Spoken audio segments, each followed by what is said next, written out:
Hi, this is William, and today I'm going to interview my ESL professor, ESL 0303 professor, Dr. Kira Whitehead.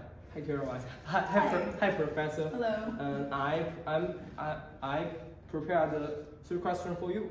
Okay. So the first question is about where are you from? It's actually about your birthplace.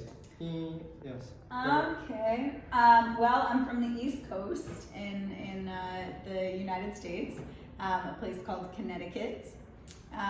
It's usually pretty cold there this time of year, kind of similar to Wenzhou actually. Yeah. But yeah, that's where I grew up most of my life. I'm from, well, specifically Coventry, Connecticut, and then started traveling and eventually ended up here in China.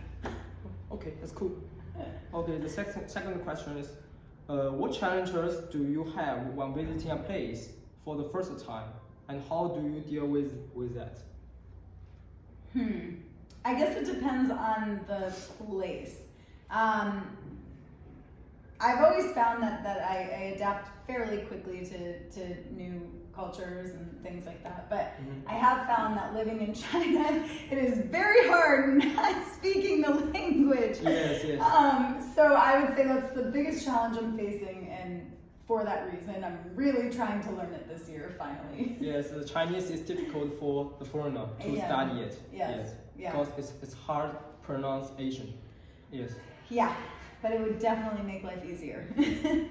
Okay, so the last question is, what are your expectations and career plans in the future? Wow, my career plans and expectations. Gosh, I don't know. I know that I want to keep traveling. I know that I want to live abroad. I'm loving China right now, so I guess I want to stay here a little bit longer and see what happens. And in terms of long-term goals, I want to keep teaching and writing and work on some publications. So that's it right now. Okay. Hello, I'm Catherine from Group 5, and in this program, our group has interviewed 2 faculties in our campus, and I will focus on the questions of how do you characterize or describe the types of diversity based on the responses from your interviewees in the video? And what do you see as social or cultural differences between the responses from interviewees? Firstly, the 2 faculties we interviewed come from different countries.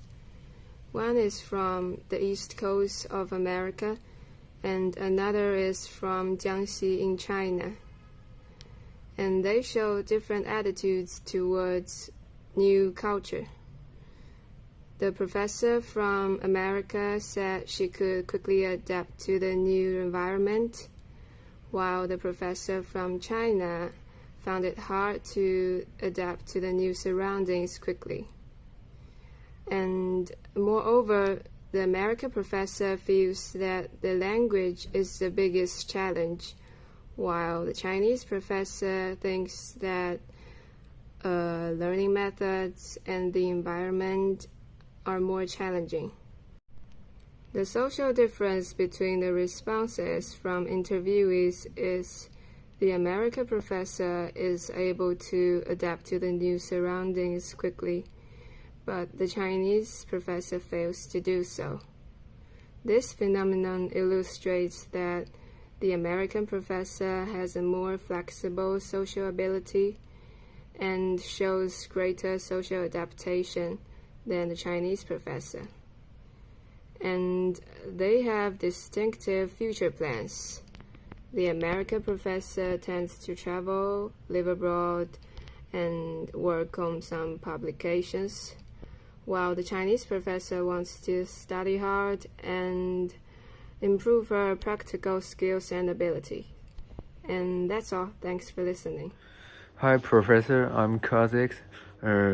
The professor in the video is willing to understand a different culture and wants to stay in China for several years and travel around China. At the same time, she wants to keep teaching and writing, also improving herself consistently. In the WKU community, we figure that we are supposed to be inclusive of diversity. It means we should be equal to everyone, no matter what their color, no matter whether they have a nice appearance, whether they come from a wealthy background. These are not the excuse for having a prejudice toward people. To be tolerant, everyone has their own shortcomings. We can help them improve them instead of laughing at them. To females and males, we can't just judge their behaviors from their gender. For example, we can consider that female drivers are blamed for traffic accidents more often. Besides, when punishing students for their mistakes, we can't just scold males more and think females are innocent. Fewer discriminations, more tolerance, and inclusivity is our bright wish. Hello, Professor. I'm Soleil. One of the two interviewees wants to be an English teacher or other English-related occupation. The other wants to continue to develop her travel hobbies. Unlike the two interviewees, for me, I would like to be more hopeful that I can really follow my heart in the future. My belief in the existence of life is not consistent with them. I think my life should be painted with my own favorite color. But at the same time, for me, faith is not necessarily composed of what I want to do, and a large part of it is what society needs. I think that the interviewees think the world is friendly and diverse, and they will be brave enough to choose what they want, which is highly consistent with my worldview. But on this basis, I think the world, behind the lights, there must be dark existence. We can only see the good side and forget the ugly side. So, in choice, I will also look to dark sides, rather than like the two interviewees choose the good. I will choose to fight the dark sides and the defects. This also reflects the possibilities and different worldviews that exist in WKU campus.